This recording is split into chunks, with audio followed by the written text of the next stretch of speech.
देखो next question दिया है कि which of the following pairs of linear equation are consistent या inconsistent. If consistent obtain the solution graphically. उसने कहा कि आपको ये जो नीचे सिस्टम दिया हुआ है इन लीनियर इक्वेशंस को सोल्व करना है, और अगर सोल्व करने पर कंसिस्टेंट कंडीशन आती है, रेशो रेशो फाइंड करेंगे तो कंसिस्टेंट अगर आता है तो कंसिस्टेंट आएगा तो ग्राफिकली मेथड द्वारा उसका आपको क्या फाइंड करना है, सॉल्यूशन फाइंड करना है ग्राफिकली मेथड द्वारा। ठीक है, तो चलो सबसे पहले देखो कंसिस्टेंट और इनकंसिस्टेंट हमेशा हम रेशो से निकालते हैं। तो सबसे पहले जब मैं इसको कंपेयर करूंगा, मैं क्या करूंगा, इनको कंपेयर करूंगा। तो कंपेयर करूंगा ऐसे a1x प्लस b1y और बराबर c1, और दूसरी इक्वेशन को a2x प्लस b2y बराबर c2 से। तो a1 कितना आने वाला है मेरे पास, a1 1 आने वाला है, b1 b1 आने वाला है, और c1 कितना आना है 5 आ रहा है। फिर a2 कितना है 2 है, और b2 कितना है 2 है, और c2 कितना है 10 है। तो ये आप देखो यहाँ पे जो मेरा रेशोज फाइंड करेंगे, क्या फाइंड करेंगे, रेशोज फाइंड करेंगे। तो रेशो कितना है देखो, a1/a2 कितना आ जाएगा 1/2, और b1/b2 कितना आ जाएगा 1/2, क्योंकि ये b2 का वैल्यू कितना है 2 है, और c1/c2 भी कितना, c1/c2 भी कितना आ जाएगा 5/10, यानी कि इसको करूँगा तो 1/2 है। तो यहाँ पे जो मेरा रेशोज है a1/a2 equal b1/b2 equal c1/c2, तो ये तीनों क्या है, इक्वल है। तीनों क्या है, इक्वल है। तो तीनों इक्वल है तो ये मेरे पास क्या होता है, कौन साइड के केस में होता है, कौन साइड के केस में। तो जब ये कौन साइड है यानी कि संपाती है, तो यहाँ पे infinite number of the solution रखेगा।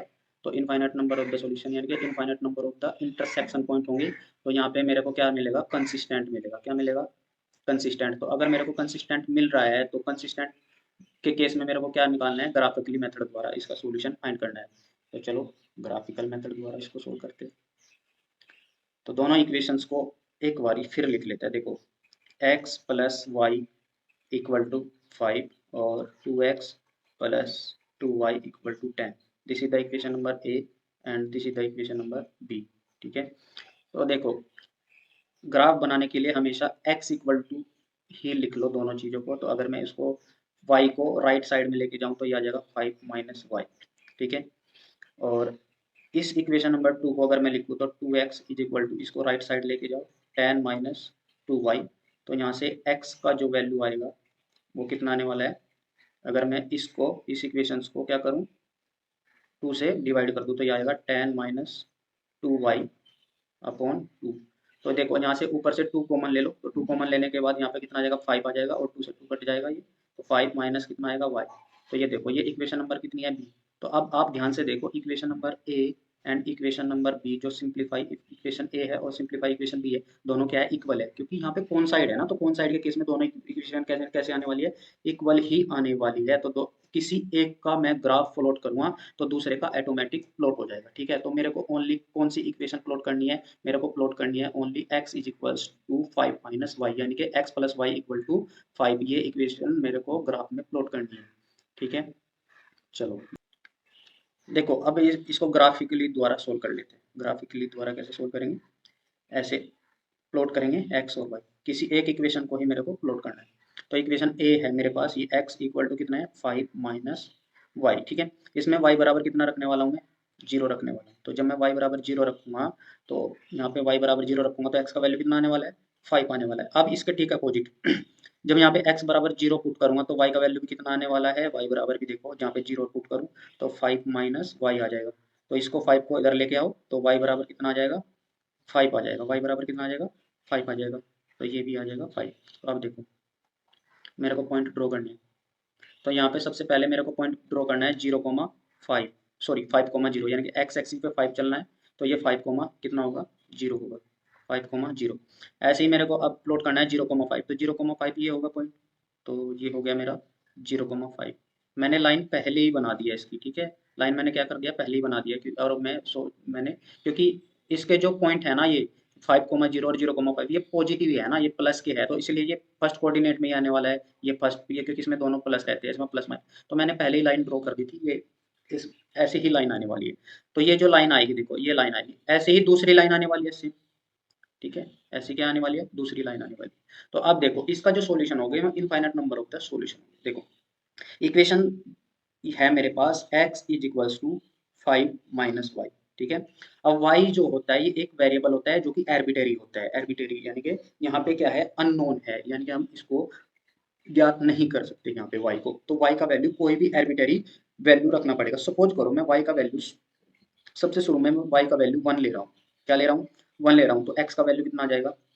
देखो ऐसे लिख लेते हैं क्योंकि infinite number of the solution आने वाले हैं ना। तो यहाँ से x और यहाँ y, अगर मैं x का वैल्यू सॉरी y का वैल्यू 1 लेता हूँ तो x का वैल्यू कितना आएगा 4। और अगर मैं y का वैल्यू 2 लेता हूँ तो x का वैल्यू कितना आने वाला है 3। और अगर मैं इसका 3 लेता हूँ तो इसका आने वाला है 2। और इसका अगर मैं 4 लेता हूँ तो इसका आने वाला है 1। ऐसे ही बहुत सारे क्या आने वाले हैं, वैल्यू आने वाले हैं। तो अगर मैं y को क्या चूज कर लूँ, y इक्वल टू क्या चूज कर लूँ, c। और c क्या है, एक रियल नंबर है। तो इसका जो सॉल्यूशन रहने वाला है, इसका जो सॉल्यूशन रहने वाला है वो है x इक्वल टू 5 - c। और c बिलोंग्स टू कोई भी रियल नंबर, क्योंकि infinite number of the solution रखेगा ना। अब c का वैल्यू आप रियल नंबर में से कुछ भी उठाते के चलो और रखते जाओ, तो यहाँ पे x का कितना वैल्यू मिलेगा, infinite number of the value मिलेगा। c का वैल्यू अगर आप 100 ले रहे हो तो x का वैल्यू कितना आ जाएगा, -95 आ जाएगा। तो कुछ भी आप वैल्यू चूज कर सकते हैं। तो इस केस में क्या बनने वाला है, infinite number of the solution बनने वाला है। ठीक है, ये बात समझ आई। चलो ठीक है, नेक्स्ट चलते हैं। तो x का वैल्यू कितना है, -95। तो x का वैल्यू कितना है 5 - c। और y का वैल्यू कितना है c। तो इस तरीके से मेरे को क्या मिल गया, x और y के सॉल्यूशन मिल गए। y कोई भी रियल नंबर और x क्या 5 - c। उस रियल नंबर में से मतलब 5 में से उस रियल नंबर को घटा दो तो x का वैल्यू मिल जाएगा। अब नेक्स्ट क्वेश्चन है मेरा, नेक्स्ट क्वेश्चन है मेरा इस तरीके से।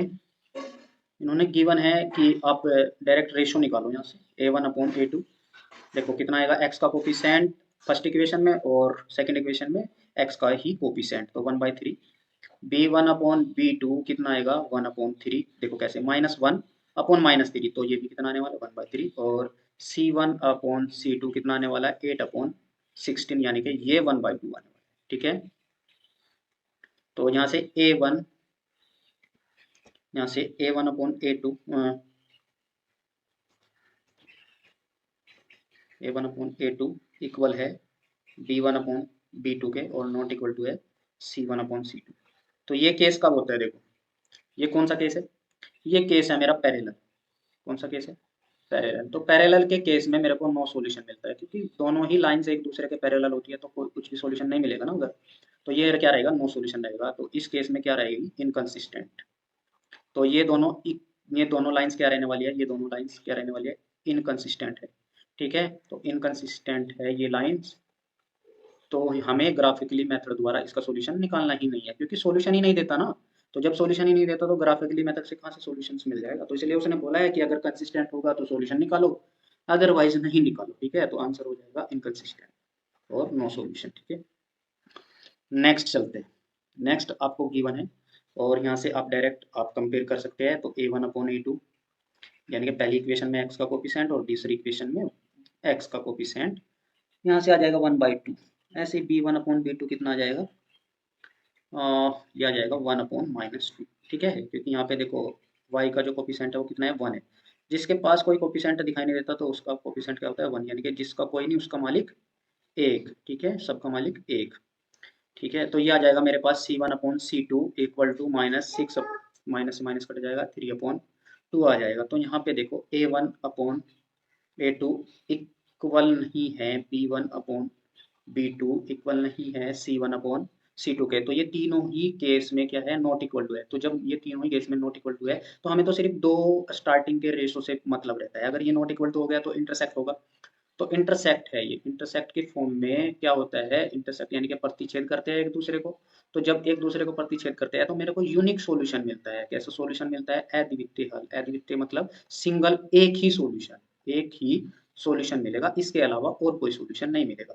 तो ये इस तरीके से रहने वाला है। सपोज ये ए लाइन है और बी लाइन ये मान लो, तो ये एक दूसरे को इंटरसेक्ट सिर्फ एक ही पॉइंट पे करती है। तो वहाँ पे ये जो इंटरसेक्ट पॉइंट है तो ये ही मेरे क्या होते हैं, सॉल्यूशन होते हैं। तो ये मेरे को फाइंड करने हैं, क्योंकि उसने कहा कि कंसिस्टेंट के केस में सॉल्यूशन फाइंड करना है। देखो जब भी एक दूसरे को इंटरसेक्ट करेगा तो कंसिस्टेंट होगा। तो यहाँ पे क्या है, ये कंसिस्टेंट है। तो ये क्या है, कंसिस्टेंट है। तो जब ये कंसिस्टेंट है तो अब मेरे को क्या करना पड़ेगा, ग्राफिकली मेथड द्वारा इसका सॉल्यूशन फाइंड करना पड़ेगा। तो चलो करते हैं। इन दोनों इक्वेशंस को दोबारा नीचे लिख लेते हैं। इक्वेशन है 2x plus y minus 6 equal to 0, this is the equation number A, and 4x minus 2y minus 4 equal to 0, this is the equation number B.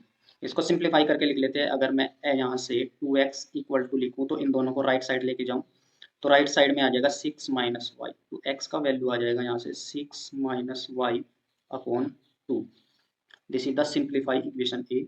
और ऐसे ही अगर मैं यहाँ से x का वैल्यू निकालूँ, इन दोनों को राइट साइड लेके जाऊँ तो ये आ जाएगा 2y माइनस 4 अपॉन 4, और 2 कॉमन ले कट कर दो तो y minus 2 upon 2, this is the simplify equation B. ये आ गई मेरे पास। अब देखो सब इनके पॉइंट क्या कर लेते हैं, पॉइंट ड्रॉ कर लेते हैं। तो यहाँ पे हम क्या कर लेंगे, पॉइंट ड्रॉ कर लेंगे, यहाँ पे x और यहाँ पे y। देखो इस इक्वेशन ए में y बराबर क्या रखना है, 0 पुट करना है। तो जब मैं इस इक्वेशन ए में y बराबर 0 पुट करूंगा तो x का वैल्यू आएगा 6 अपॉन 3। देखो ये इक्वेशन है मेरे पास, ये इक्वेशन है ए, इसमें जैसे ही y बराबर मैं 0 पुट करूँ तो ये 0 हो जाएगा और ये 6 अपॉन 2 कितना आ जाएगा, 3 आ जाएगा। ऐसे ही अब x बराबर अगर मैं 0 पुट करूँ तो ये यहाँ पे 0 हो जाएगा और ये 0 अपॉन 1 करके क्रॉस मल्टीप्लाई करेंगे तो यहाँ पे जब मैं x बराबर 0 रखूंगा तो y का वैल्यू कितना आने वाला है, 6 आने वाला है। ठीक है, y का वैल्यू कितना आने वाला है, 6 आने वाला है। अब नेक्स्ट ये मैंने जो पॉइंट्स बनाए हैं ये इक्वेशन नंबर ए के लिए बनाए हैं। अब मैं इक्वेशन नंबर बी के लिए भी पॉइंट बनाता हूँ। इक्वेशन नंबर बी के लिए x और y। देखो इक्वेशन नंबर बी है, इसमें जो गिवन है ये है y माइनस 2 अपॉन 2। अगर मैं यहाँ पे y बराबर 0 रखूँ तो माइनस 2 अपॉन 2, तो जैसे मैं y बराबर 0 रखूँगा तो x का वैल्यू कितना आने वाला है, माइनस 1 आने वाला है। तो अगर मैं अब इसमें x बराबर 0 रखूँ इस इक्वेशन बी में तो y का वैल्यू कितना आने वाला है, 2 आने वाला है। तो जब मैं x बराबर 0 रखूँगा तो y का वैल्यू कितना आने वाला है, 2 आने वाला है। तो अब देखो ग्राफ प्लॉट करते हैं। देखो ग्राफ यहाँ पे प्लॉट कर लेते हैं। ग्राफ ये बना लेते हैं, ठीक है। इसमें पॉइंट लिख लेते हैं 3,0 और 0,6, ये 0,6 ये आ गया। ये मैंने लाइन पहले ही बना दी क्योंकि पॉजिटिव है दोनों तो कोई फर्क नहीं पड़ेगा। अब ये पॉइंट लिखना है इसमें बी के लिए, ये इक्वेशन ए है, ये इक्वेशन नंबर ए का लाइन है। अब इक्वेशन बी का देखो -1,0, तो ये x बराबर -1 यहाँ पे होगा, तो यहाँ पे -1,0, ठीक है। और 0,2 तो x बराबर 0 और y बराबर 2, तो यहाँ पे ये 6 से नीचे होगा ये यहाँ पे, तो 0,2 ये रहा मेरे पास, ठीक, ये 0, तो इन दोनों को ऐसे क्या करते हैं, ऐसे सीधे तो ये एक दूसरे को कहाँ इंटरसेक्ट कर रही है, यहाँ। तो ये इंटरसेक्शन पॉइंट मेरे को क्या निकालने हैं ये इंटरसेक्ट पॉइंट, ये वाले। तो देखो इंटरसेक्ट पॉइंट कैसे निकलते हैं, आपको पता है दोनों इक्वेशन x के इक्वल है, दोनों इक्वेशन किसके इक्वल है, x के इक्वल है। तो दोनों इक्वेशन जब x के इक्वल है तो राइट हैंड साइड क्या हो जाएगी, इक्वल हो जाएगी। तो यहाँ से आ जाएगा 6 माइनस वाई अपॉन 2 इक्वल कितना आ जाएगा, y माइनस 2 अपॉन 2। देखो 2 से 2 कट गया तो यहाँ से आ गया मेरे पास 6 minus y equal to y minus 2। इस y को राइट साइड में लेके जाओ और इस 2 को लेफ्ट साइड में, तो ये आ जाएगा 6 + 2 8 और इक्वल टू 2y, ठीक है। तो ये आ जाएगा मेरे पास। जब मैं इसको सोल्व करूँगा तो यहाँ से y का वैल्यू कितना आ जाएगा, 4 आ जाएगा। कितना आ जाएगा, y का वैल्यू 4। अब ये y का वैल्यू 4 इक्वेशन ए में क्या कर दो, पुट कर दो, तो x का वैल्यू कितना आ जाएगा, x इक्वल टू, देखो यहाँ पे देख लो हमारी इक्वेशन है ए, इक्वेशन ये ए है। अब यहाँ पे रख लेते हैं 6 माइनस वाई अपॉन 2, ठीक है। यानी कि ये जो दिया हुआ है ना, ये वाला ये x इक्वल ही तो है ना, तो यहाँ पे y का वैल्यू रखेंगे तो 6 माइनस 4 अपॉन 2, तो यानी कि कितना आएगा, 2 अपॉन 2 यानी कि 1 आ जाएगा। तो x का वैल्यू कितना आ गया, 1। तो मेरे जो सॉल्यूशन आए x और y का जो वैल्यू आया वो कितना आया, 1,4 आया। तो ये इंटरसेक्शन जो पॉइंट है ना, ये इंटरसेक्शन पॉइंट ये क्या है, 1,4। तो आंसर मेरा क्या हो जाएगा, ये सॉल्यूशन है, ये मेरा सॉल्यूशन, क्योंकि कंसिस्टेंट है तो सॉल्यूशन तो मिलेगा। तो x और y का वैल्यू कितना है, 1,4 है। अब नेक्स्ट चलते हैं, शुरू करते हैं क्वेश्चन नंबर 5। क्वेश्चन नंबर 5 हमारे पास गिवन है, half of A parameter of A rectangular garden whose length is 4 meter more than its width is 36 meter, find the dimension of the garden। उसने कहा कि मेरे पास एक रेक्टेंगल का जो पैरामीटर है वो हाफ है, यानी कि एक रेक्टेंगल गार्डन का हाफ पैरामीटर जिसकी लेंथ जो है वो उसकी विड्थ से 4 अधिक है और पैरामीटर कितना है, 36 मीटर है। तो find the dimension of A garden, ठीक है, तो चलो शुरू करते हैं। सबसे पहले इसकी डायमेंशन ही लेट कर लेते हैं। तो dimension let breath and length is x and y respective. ठीक है, हमारी जो डायमेंशन होती है ना किसी का मतलब रेक्टेंगल की, वो लेंथ और ब्रीथ होती है। ठीक है, एक्स एंड वाई। तो अकॉर्डिंग टू क्वेश्चन उसने कहा जो लेंथ है, यानी कि जो हमारी रेक्टेंगल की लेंथ है वो क्या है, मोर देन है 4 मीटर मोर देन है विथ से। तो 4 प्लस कितनी है, विथ के इक्वल। लेंथ हमारी है वाई और 4 प्लस ब्रीथ, ब्रीथ को ही विथ बोलते हैं। और इसको मैं यहाँ पे ब्रीथ को क्या लिख लेता हूँ, ब्रीथ को मैं विथ लिख लेता हूँ। ठीक है, विथ ही ब्रीथ होता है। तो ये मेरे पास है x, this is the equation number ए। ठीक है, और दूसरी जो कंडीशन है उसने कहा जो हाफ पैरामीटर है रेक्टेंगल का वो कितना है, 36 है। इसका मतलब हमारा जो पैरामीटर होता है रेक्टेंगल का, तो यहाँ पे लिखेंगे half parameter metre of rectangle is 36 metre. और हाफ पैरामीटर क्या होता है, देखो हमें पता है कि जो फुल पैरामीटर होता है 2 इंटू लेंथ प्लस ब्रीथ। ठीक है, और लेंथ मेरे पास ब्रीथ मेरे पास x और लेंथ y है। तो इसका जो हाफ करेंगे, इसको 2 से डिवाइड करेंगे तो कितना आ जाएगा, x प्लस वाई। तो यहाँ से मेरे पास आ जाएगा x plus Y equal to 36 metre.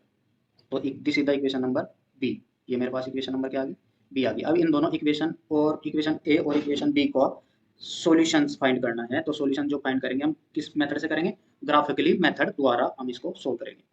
तो चलो यहाँ पे इस इक्वेशंस को भी y इक्वल ही रख लेते हैं, क्योंकि इक्वेशन ए भी y के इक्वल है, तो इक्वेशन बी को भी y के इक्वल लिख लेते हैं। तो y इक्वल आ जाएगा मेरे पास 36 minus A, this is the equation number B. अब इन दोनों इक्वेशंस को ग्राफिकली मेथड द्वारा सोल्व करना है। तो मैं वही कोऑर्डिनेट बनाऊँ, यहाँ पे x और ये y, ये इक्वेशन ए के लिए बना रहा हूँ। तो जब मैं इस इक्वेशन ए में x बराबर यहाँ पे 0 रखूँगा, क्या रखूँगा 0, तो यहाँ पे y बराबर कितना आएगा, 4 आएगा।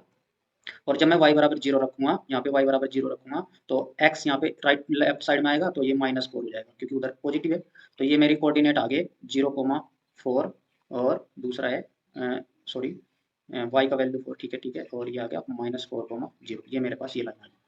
अब ऐसे ही सेम मैं ड्रॉ करता हूँ दूसरी इक्वेशन बी के लिए भी मैं ड्रॉ करता हूँ x और y को, यहाँ पे x और यहाँ पे y।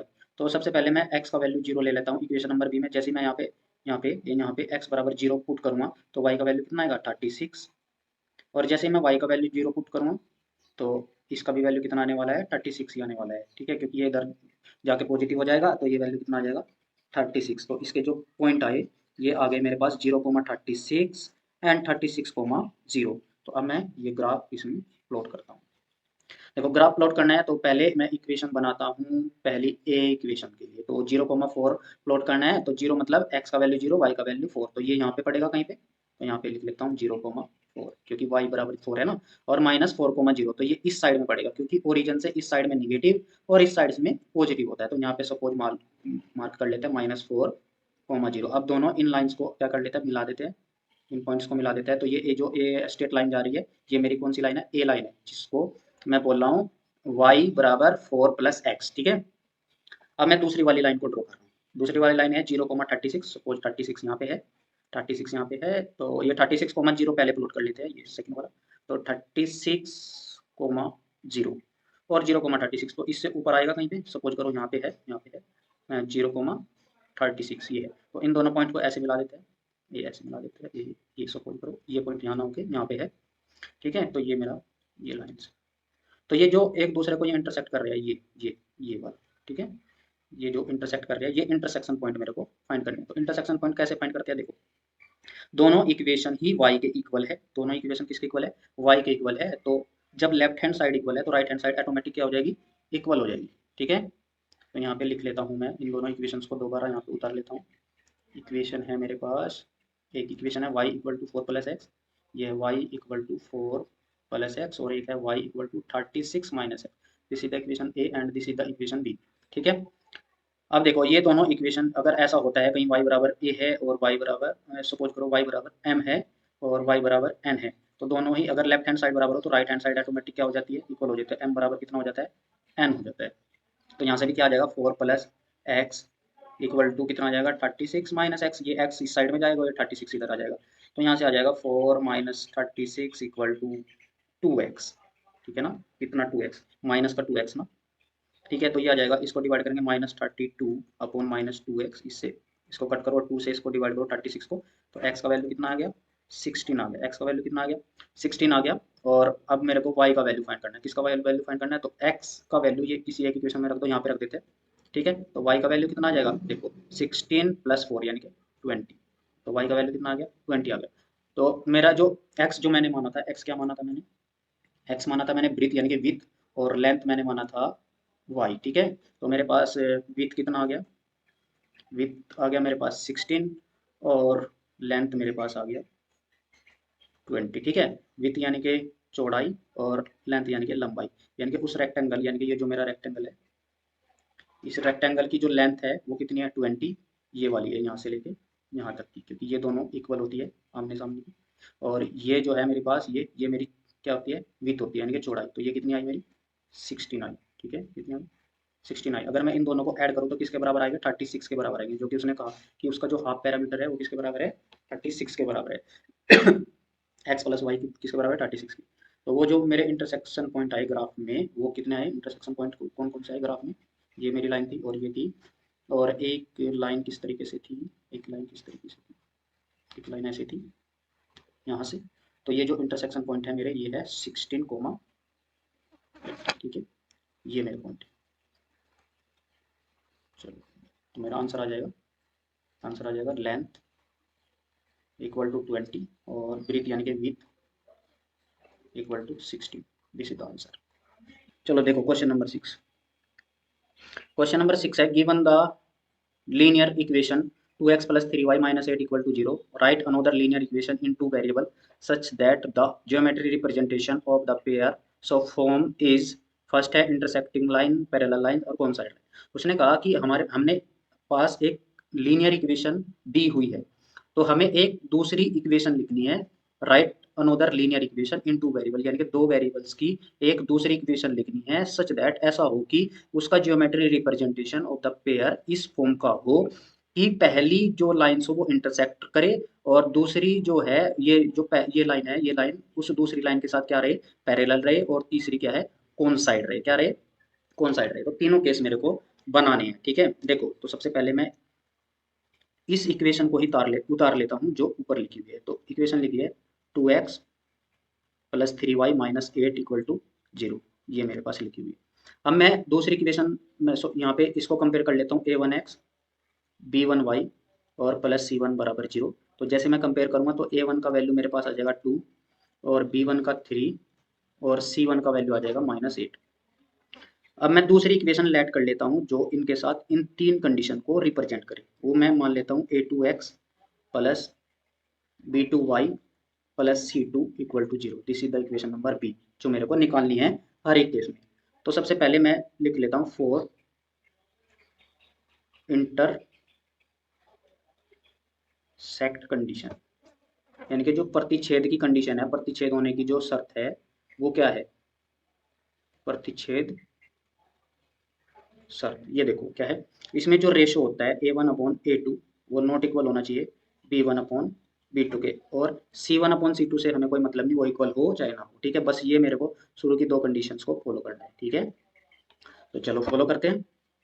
a1 का वैल्यू दिया है 2 यानी कि 2, और a2 मेरे को नहीं पता है, b1 का वैल्यू है 3 और b2 का मेरे को नहीं पता है, और ये मेरे को नॉट इक्वल टू रहने चाहिए।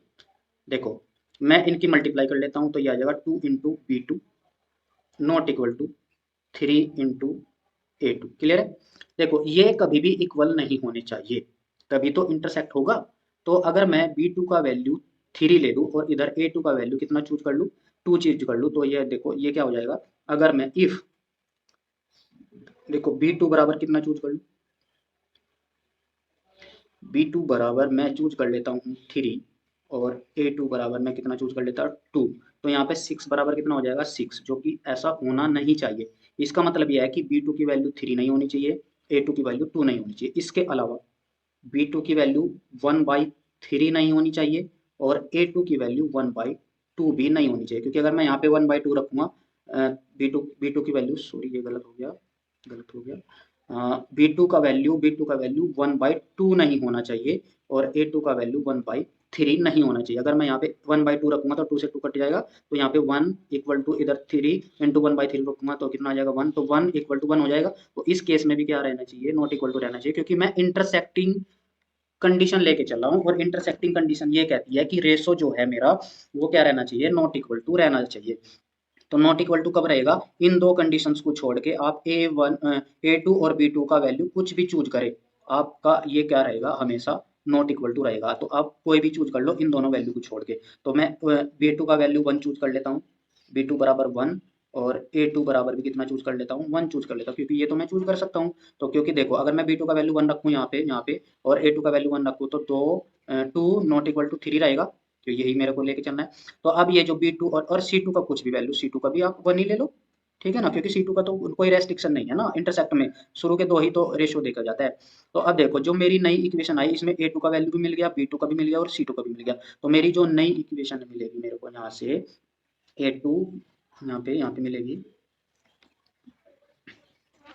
ए two X plus B two Y plus C two बराबर 0, और ए टू का वैल्यू भी 1 है, तो यहाँ से जगह 1 into x plus 1 into y plus 1 बराबर 0। तो ये इक्वेशन हो जाएगी मेरे पास एक्स प्लस वाई प्लस 1 बराबर 0। तो ये इक्वेशन मेरी क्या रहेगी, इंटरसेक्ट रहेगी उस इक्वेशन जो हमें गिवन है। तो यही मेरे को इक्वेशन क्या करनी थी, फाइंड करनी थी, ताकि वो क्या बने रहे, उसके साथ इंटरसेक्ट बना रहे, ठीक है। अब नेक्स्ट चलते हैं। नेक्स्ट कंडीशन है नेक्स्ट कंडीशन है आपकी पैरेलल वाली, कौन सी है, पैरेलल कंडीशन। तो फॉर द पैरेलल कंडीशन क्या होती है, A1/A2 इक्वल होना चाहिए B1/B2 और नॉट इक्वल होना चाहिए C1/C2 के। तो देखो अभी मेरे को A1/A2 इक्वल टू B1/B2 मैंने ऊपर निकाला था कि ये A1/A2 इक्वल टू B1/B2 कब होगा। देखो जब यहाँ पे नॉट इक्वल टू की कंडीशन में, और मैंने इक्वल टू की कंडीशन में भी दिखाया था, ये देखो ये इक्वल कब है कि अगर मैं B2 का वैल्यू 3 ले लूँ और A2 का वैल्यू क्या ले लूँ, 2 ले लूँ, तो ये क्या रहेगी, इक्वल रहेगी। तो देखो A1/A2 इक्वल होना चाहिए B1/B2 के। A1 का वैल्यू कितना है, 2 है, तो यह आ जाएगा 2 इंटू B2, और B1 का वैल्यू है 3, तो 3 इंटू A2। ये A1 और B1 का वैल्यू इक्वेशन ए से निकला है। तो अगर मैं यहाँ पे B2 का वैल्यू 3 ले लूँ और A2 का वैल्यू 2 ले लूँ, तो कितना हो जाएगा यहाँ पे, अगर मैं B2 का वैल्यू कितना ले लूँ, 3 ले लूँ, और A2 का वैल्यू कितना ले लूँ, 2, तो ये इक्वल हो जाएंगे या नहीं हो जाएंगे। तो यहाँ पे हमारे पास A2 और B2 का वैल्यू यहाँ से क्या आ गया, A2 का वैल्यू 2 और B2 का वैल्यू कितना आ गया, 3। अब C2 का निकालना है। देखो C2 को किसी एक कंडीशन के साथ लेके चलो, B1/B2 नॉट इक्वल टू रहना चाहिए C1/C2 के। देखो मेरे को B1 का वैल्यू कितना है, B1 का जो वैल्यू है वो ऊपर की इक्वेशन से 3 है, और B2 का वैल्यू कितना है, ये भी 3 है। तो ये नॉट इक्वल टू क्या रहना चाहिए, C1/C2। तो ये 3 से 3 कट जाएगा, तो यहाँ से इंप्लाइज हो जाएगा कि C1 नॉट इक्वल टू क्या रहना चाहिए, C2 के, यानी कि C1 की वैल्यू C2 के बराबर नहीं होनी चाहिए। इसका मतलब अगर मैं C1 का वैल्यू 2 लूँ तो, और C1 का वैल्यू कितना लेना पड़ेगा, 3, 2 के बराबर नहीं लेना पड़ेगा। तो इसका मतलब ये है C1 तो ऑलरेडी क्वेश्चन में गिवन है, ठीक है ना, C1 क्या है, गिवन है। देखो C1 का वैल्यू कितना है, यहाँ पे C1 का जो वैल्यू है, कहाँ गया, हाँ, इक्वेशन इसमें C1 का जो वैल्यू है, C1 का वैल्यू है, देखो C1 का वैल्यू है -8, ठीक है। तो यहाँ पे C1 का वैल्यू कितना है, -8। तो अगर मैं कहूँ, मैं क्या कहूँ कि C1 नॉट इक्वल टू कितना है, C2। तो अगर मैं -8 लूँ C1 का वैल्यू, तो इसका वैल्यू -8 को छोड़ के क्या होना चाहिए, कोई भी। तो सपोज करो मैं ये 8 -8 है, तो यहाँ पे क्या ले लूँ मैं, 7 ले लेता हूँ। तो इसमें किसमें क्या बन जाएगा, तो C2 का वैल्यू क्या ले लूँ मैं, 7 ले लूँ। तो यहाँ से मेरे को A2 B2 और C2 मिल गया। तो नई इक्वेशन जो आई मेरी, नई इक्वेशन आई A2x प्लस B2y और प्लस C2 बराबर 0। तो यहाँ से आ जाएगा मेरे पास A2 कितना है, 2x प्लस 3y और प्लस 7 बराबर 0। तो ये इक्वेशन है जो कि क्या है, पैरेलल की कंडीशन है। कौन सी है, पैरेलल। तो ये इसके साथ क्या रहेगी, पैरेलल रहेगी, ठीक है।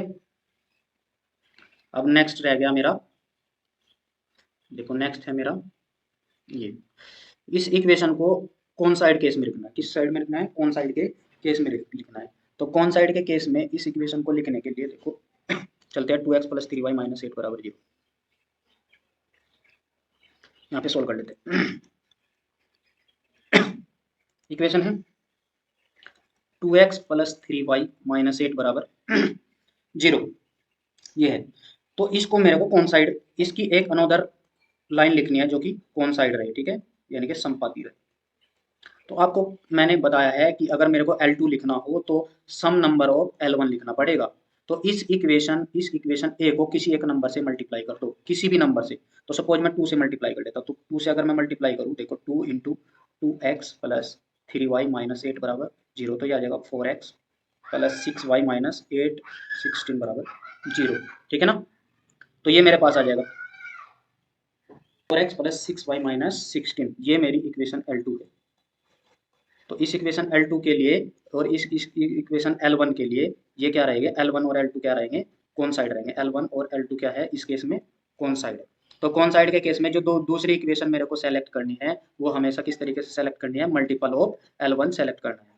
तो ये मेरी इक्वेशन क्या हो जाएगी, 4x प्लस 6y माइनस 16 बराबर 0, दिस इज द आंसर। देखो अगर आप इन क्वेश्चंस के, ये जो क्वेश्चंस कराया, अगर इसका सॉल्यूशन आप अपनी बुक से मैच करोगे तो वो सॉल्यूशन मैच नहीं करेगा, क्योंकि हमारा जो इधर कंडीशंस बनती है वो infinite number of the equations हम बना सकते हैं इस इक्वेशंस के लिए। ये जो हमारे पास इक्वेशन ए दी हुई है ना, इस इक्वेशन ए के लिए मैं infinite number of the equations बना सकता हूँ, तो वो वहाँ पे मैच नहीं करेगा। तो उनने जो आंसर लिखा है, जो आंसर लिखा है वो अपने माइंड से लिखा है, ना कि आपके माइंड से। तो आपको ध्यान रखना है कि यहाँ इस क्वेश्चन का कभी भी आंसर मैच नहीं करेगा, बस आपको रेशो ध्यान रखना है कि इसके लिए रेशो एप्लीकेबल होनी चाहिए। ये रेशो क्या होनी चाहिए, एप्लीकेबल होनी चाहिए। अगर ये रेशो एप्लीकेबल है तो ये आंसर बिल्कुल करेक्ट रहेगा, ठीक है। तो लास्ट क्वेश्चन रह गया मेरा। लास्ट क्वेश्चन बोला है कि draw the graph of the equation x minus y plus 1 बराबर 0 and 3x plus 2y minus 12 equal to 0, determine the coordinates of the vertices of the triangle formed by these lines and the x-axis and the side the triangular region, ठीक है। तो देखो एक बार हिंदी में translate कर लेते हैं। उसने कहा कि ग्राफ ड्रॉ करना है इन इक्वेशंस के लिए, जो कि ये दो इक्वेशंस दी हुई है। इन दो इक्वेशंस के लिए आपको ग्राफ ड्रॉ करना है, और ग्राफ ड्रॉ करने के बाद आपको डिटरमाइन करने हैं कोऑर्डिनेट ऑफ द वर्टिसेस, उस मतलब उस ट्रायंगल के वर्टिसेस आपको ड्रॉ करने हैं, यानी कि शीर्ष ड्रॉ करने हैं ट्रायंगल के, जो कि इन लाइंस के द्वारा बने गए हैं एक्स एक्सिस पर, ठीक है। और वो जो ट्रायंगल बना है उसका शेडेड रीजन भी आपको निकालना है, यानी कि जो ट्रायंगल बना है उसको क्या करना है, आपको शेडिंग करनी है, ठीक है। अब देखो, तो इस क्वेश्चंस को करने के लिए सिर्फ मेरे को इस लाइंस के क्या करना है, ड्रॉ करना है। तो लाइंस को ड्रॉ करने के लिए देखो सबसे पहले पूरी इक्वेशंस को लिख लेते हैं, x माइनस वाई प्लस 1 बराबर 0। इस इक्वेशंस को मैं x बराबर ऐसे लिख सकता हूँ, इसको y को राइट साइड में लेके गया और 1 को, तो x इक्वल टू, ये सिंप्लीफाई इक्वेशन होगी 1, और ये भी a ही है।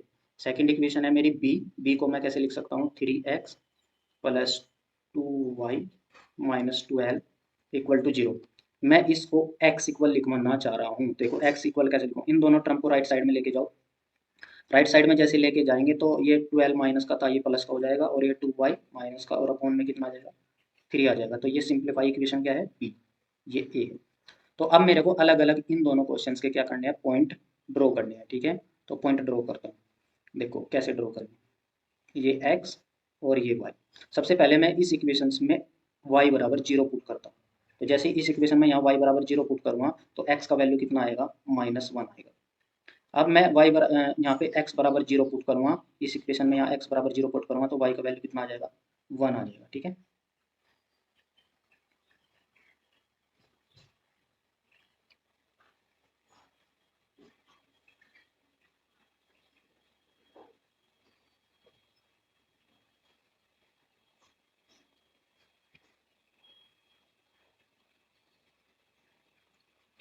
ये हो गया मेरा इक्वेशन नंबर ए के लिए।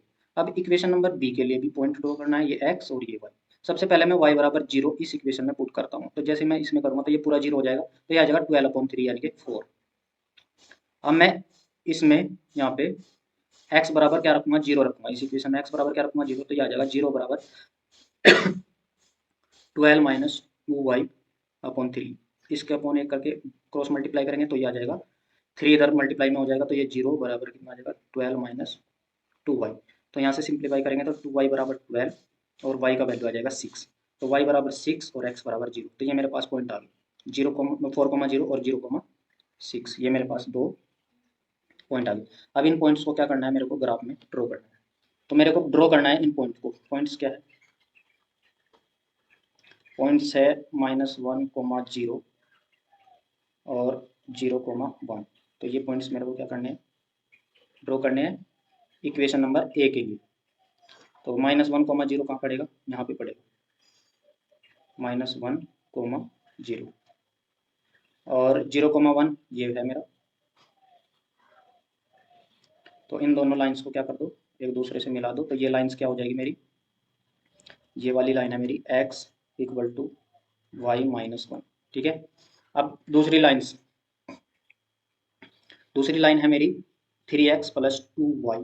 दूसरी लाइन क्या है, 3x प्लस 2y माइनस 12 बराबर 0। अब इस वाली इक्वेशन को ड्रॉ करना है। इसके पॉइंट क्या आए, इसके पॉइंट आए मेरे पास 4,0 और 0,6। तो 4,0 यानी कि एक्स एक्सिस पे 4 चलना है। एक्स एक्सिस पे सपोज करो 4 ये है, तो ये आ गया 4,0 और 0,6 यानी कि यहाँ पे पड़ेगा कहीं पे, यहाँ पे। ठीक है। तो इस ग्राफ को दोबारा प्लॉट कर लेते हैं। देखो यहाँ पे ग्राफ प्लॉट कर लेते हैं दोबारा। ये मेरे पास ग्राफ आया, यहाँ पे पॉइंट था -1,0 और यहाँ पे पॉइंट है 0,1 और यहाँ पे पॉइंट है 4,0 और यहाँ से ऊपर कोई पॉइंट होगा जिसको मैं बोल रहा हूँ 0,6। ठीक है। ये लाइंस आपस में मिली हुई है जो मैंने ड्रॉ कर दी थी इक्वेशन नंबर ए के लिए। अब इक्वेशन बी के लिए ये लाइंस आएगी, ये वाली, ये ऐसे करके ये सपोज करो ये 4,0 है। ठीक है। और यहाँ पे कोई पॉइंट है, तो ये इंटरसेक्शन पॉइंट है, यहाँ पे एक दूसरे को जो इंटरसेक्ट कर रहे हैं, ये इंटरसेक्ट। तो हमारा ध्यान से देखो, ट्रायंगल जो एक्स एक्सिस पे जो ट्रायंगल बन रहा है, इस एक्स एक्सिस, ये एक्स एक्सिस है ना, ये एक्स एक्सिस है, ये पूरी एक्स एक्सिस है। इस एक्स एक्सिस पे जो ट्रायंगल बन रहा है, ये बन रहा है, देखो जो मैं सेट कर रहा हूँ, ये ट्रायंगल बन रहा है। तो इसके मेरे को वर्टिसेस फाइंड करने हैं। तो देखो दो वर्टिसेस तो मेरे पास ऑलरेडी है, एक ये रहा, एक ये रहा, और ये मेरे को निकालना है, ये वाला निकालना है। तो ये कैसे निकालूंगा, इस दोनों इक्वेशंस को सोल्व करके जो इंटरसेक्ट पॉइंट आएंगे वही इसके क्या होंगे, कोऑर्डिनेट, इसका वर्टिसिस होगा। तो देखो दो वर्टिसिस तो ये रहे, एक तो हो गया -1,0 और दूसरा हो गया 4,0 और थर्ड मेरे को इन दोनों इक्वेशंस को सोल्व करके निकालना है। तो पहली इक्वेशन थी मेरे पास, इक्वेशन थी x इक्वल टू y-1 और दूसरी मेरी इक्वेशन थी x इक्वल टू 12 - 2y। दूसरी थी x equal to 12 - 2y upon 3। This is the equation number A and B. दोनों ही x के इक्वल है, तो दोनों इक्वेशन को मैं रख सकता हूँ y-1 बराबर 12 - 2y अपॉन 3। इसको अपॉन 1 करके क्रॉस मल्टीप्लाई करें तो यह आ जाएगा 3 - 3 और यह आ जाएगा 12 - 2y। इस 2y को लेफ्ट साइड में लेके आओ, 3y प्लस 2y, और इसको 3 को राइट साइड में लेके जाओ, 12 प्लस 3। तो यह आ गया 5y इक्वल टू 15। तो यहाँ से y बराबर कितना आ गया, 15/5। तो y का वैल्यू कितना आ गया, y का वैल्यू मेरे पास आ गया 3। तो ये जो y का वैल्यू 3 आया, अब ये कहाँ पे पुट कर देना है, किसी भी x वाली इक्वेशन में पुट कर देना है इसको। तो देखो यहाँ पे पुट कर लेते हैं। तो x से इक्वल टू कितना है, y-1। तो यहाँ पे अगर मैं y का वैल्यू 3 पुट करूँ तो x का वैल्यू कितना आएगा, 3 - 1 यानी कि 2। तो मेरे पास पॉइंट जो आए, x इक्वल टू आया 2 और y इक्वल टू आया 3। तो तीसरा वर्टिसिस पॉइंट क्या होगा मेरा, 2,3 होगा। तो ये वर्टिसिस, थर्ड वर्टिसिस क्या है मेरा, थर्ड वर्टिसिस मेरे को मिल गया 2,3 और दो हमारे पास, तो total 3 vertices of triangle, 3 vertices of triangle, triangle कितने हो जाएंगे, देखो एक तो ये है 2,3 और ऊपर से दो और है, एक है -1,0 और 4,0, 2,3 -1,0 और 4,0। तो ये मेरे हो जाएंगे, क्या हो जाएंगे, वर्टिसिस हो जाएंगे। ठीक है। तो ये मेरा क्या हो जाएगा, आंसर हो जाएगा। तो वो ग्राफ में जो ट्रायंगल बना है, किस तरीके से बना है, ग्राफ में एक लाइन ये है और दूसरी लाइन, मतलब एक लाइन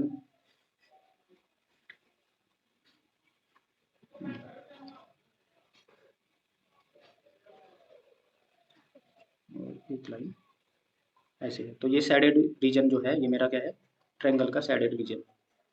और यहाँ पे ये वर्टिसिस है -1,0 और ये है 4,0 और ये आया मेरे पास 2,3 ये, ठीक है। तो ये मेरा क्या है, ट्रायंगल, ये जो मैं सैडेड कर रहा हूँ ये मेरा एक्स एक्सिस पे बना ट्रायंगल, क्योंकि ये जो लाइंस होती है ये एक्स एक्सिस होती है ये पूरी, और ये जो लाइन होती है ये ओरिजिन ये होती है वाई एक्सिस, ठीक है। इसको वाई डैश बोल देते हैं, ओरिजिन से नीचे वाई डैश और ऊपर वाई, इसको एक्स डैश।